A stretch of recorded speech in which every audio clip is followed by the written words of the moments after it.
users, and all this can be constitute an input to make the security analysis, either using rule-based detection or AI-based detection.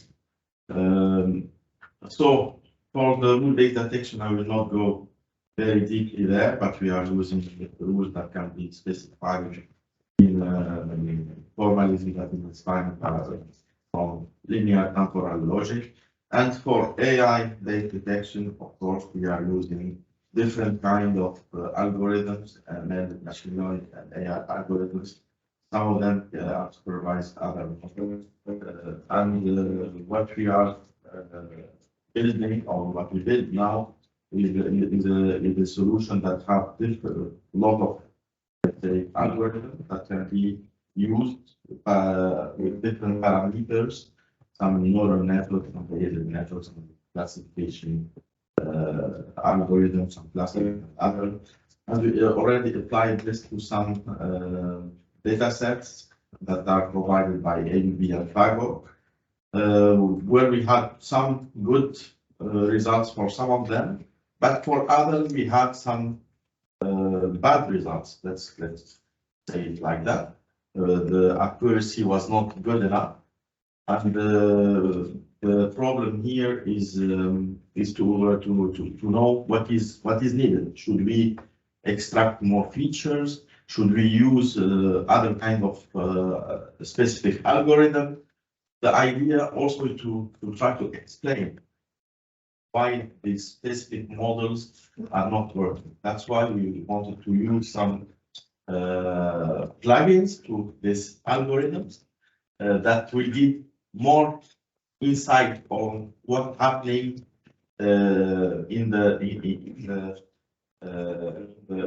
AI algorithms that we are doing, and that's why we wanted to test some explainable AI mechanisms and check why for some of cases we don't have good results for the specific data. Of course,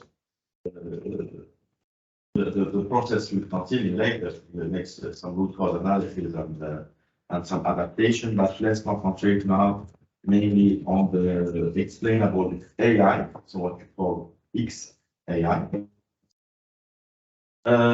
So first of all, we need to know that machine learning and AI is used in a lot of critical environments. So here in VeriDevOps we have this industrial critical systems, factory 4.0, or if now we call it 5.0, but it's also used in smart transportation, in telecommunication, in energy sector, in a lot of less critical environment, where we give now the possibility to a machine to take decisions.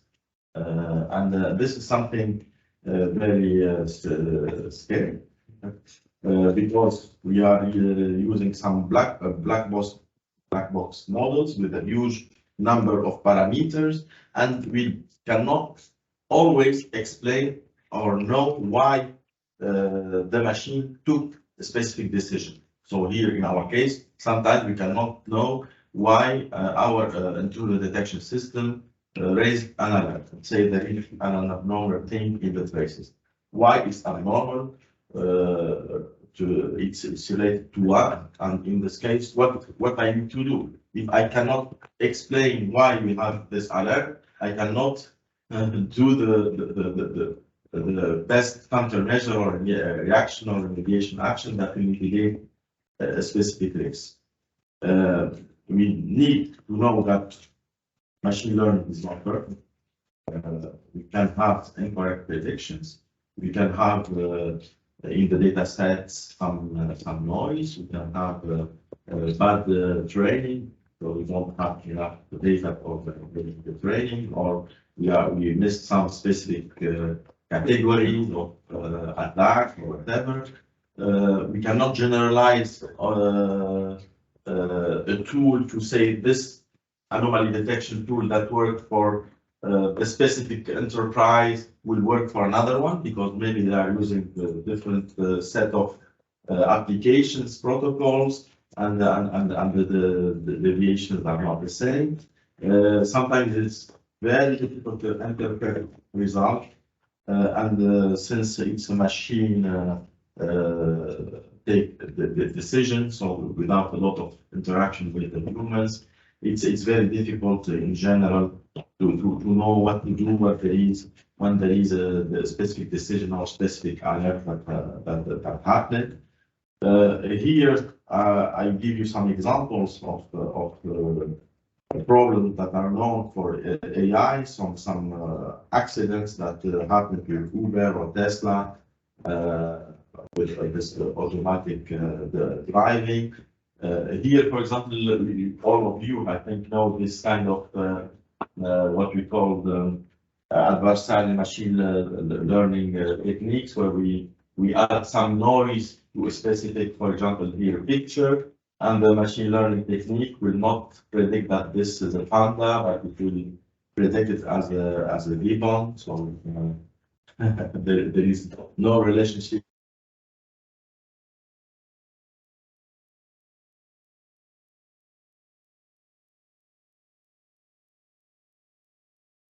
The sign for 45 kilometers per hour. So it's really, we need to know that, yeah, ML is not perfect and can take bad decisions, and we need to be able to explain why we have this bad decision. Because if everything is a black box, we are using black box AI in our AI-based product that will take a decision, will not know what happened and why it doesn't work. But if we use explainable AI, we will have an explainable AI product, and we can have a good feedback for human that will better understand why it worked or not, and it will have more trust on the results. What need to be known also is, in general, if you want to have a better accuracy in the results, in general, we use more complex algorithms, but their explainability is lower. Okay, if you are using, for example, some linear models or some decision trees or whatever, so that is something more understandable, and you can explain the decisions. And of course, when we start using some SVM or some random forest or some neural networks, the models, the mathematical models are more complex, and then you can rely on a lot of features, and this can give a lot of problem to make it explainable. And there were a lot of research work that started mainly from 2019 that started really working on this explainable AI or this explainable or interpretable artificial intelligence. And now I think that we are starting having some good frameworks and some good application that can be used. And we have a clear definition of this explainable AI, so it's a set of processes and method that all of human users to comprehend and trust the result or outcome created by machine learning algorithm. They have some characteristics that are known, the understandability, the comprehensibility, the explainability, the transparency, the interoperability, and the approaches can be also global approaches or local approaches, so that they can provide a high-level overview on the model, or they can explain some instances and features in the data individually, and how features individually affect the results. Of course, this solution depends on the data type, image, text, table, etc., and can rely on different techniques that can provide maybe some good or better visualization of the parameters and features that are used. They can also rely on model simplification or give or provide you some importance of some features that are more impacting the decision of your system. There is a lot of solution, in fact, that can be embedded in the technical, let's say, solution. So there is a lot of tools. One of them is called Shape. It's available on GitHub. So this is a plugin that can be plugged to several existing AI algorithms, and in general they will give you more insight on the features that contributed to a specific prediction. For example, here, imagine that you have a model that will rely on some feature like age, sex, body pressure, body mass index, and depending on these four information, they will have a specific input. So here, using Shape, they will give you the fact that the age impacted a lot this information than the sex, and the other has less impact on the predicted value. This is something that can be of interest sometimes to reduce the number of features that we are using. In our monitoring solution in Montimage and we can extract today around 70 different features from the network, which is a huge amount of features, and of course the model becomes complex and also can take time to make predictions. So the idea of reducing this number of features is important, and using this kind of shapely updated explanation shows Shape can be of interest for us to have a better performance and to understand what are the main features that can help in the prediction. There is other solutions. I will not present all of them, and I know that also I don't have a lot of time for this presentation. So another one is called Rely, to explain why complex black box models produce specific protein. It's a work on local interpretation of some predictions. I will not go deeply for this one, but we need to know also that there is a lot of challenges related to XAI, related to confidentiality, to complexity, to irreversibility and justice. I will not go deeply on these challenges, but they are also challenges for AI. We want also that our AI need to be secure, the data need to remain private, confidential. We need to have some accountability measures, etc. So these are also challenges that are important for XAI. And here we have some solutions for explainable AI that are mature enough. Some of them are provided by Google, IBM, Microsoft, Oracle, H2O, etc. So it's important. So what we did in Montimage is we tried these tools to specific context. It's a very let's say small context where we would like to classify user network activities. Okay, we had simulated three kind of activities. The first one is web browsing. Another one is some interactive calls or chat. Another activity is related to some video playback on YouTube or whatever.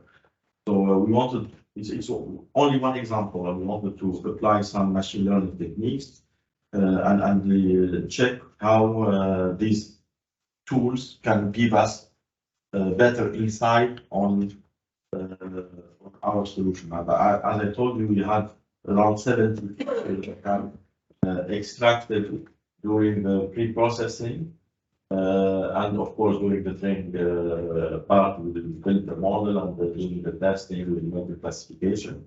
In fact, the results are really good.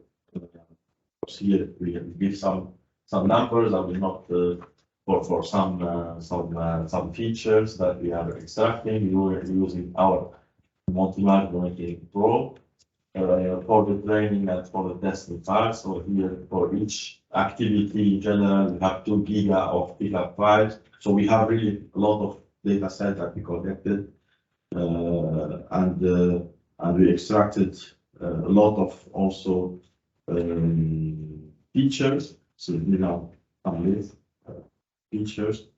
And then we used some neural network to predict some activities during the testing phase. And the accuracy was really good. So for web or interactive or video, it was about 95, 96, even more sometimes.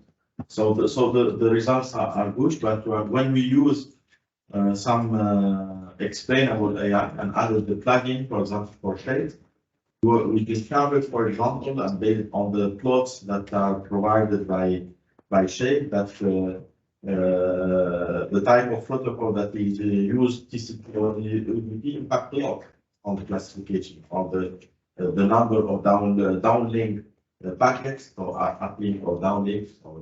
It's also something very, very important in the classification. Etc. So these are kind of information that can help us to reduce the number of features and also to have a better insight on how the models are built.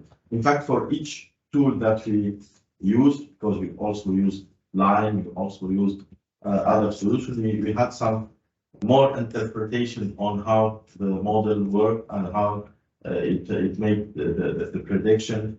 And this is something that will allow us, when we use again the traces of firewall and pickup, to try to have a better accuracy and something more performing based on the output of this explainable AI. I will not go deeply on the result because sometimes it's not very easy to explain everything. And I told you I'm not the one, the expert on that. But the idea is to apply this methodology to ABB traces and work again on the remote commands to train, and also continue with firewall network traces to be able to detect any malicious activity and understand better why we are having this alert, and this will allow us to better select the countermeasure or the remediation action that will mitigate the risk in the system. That's all. Thank you a lot. Yeah.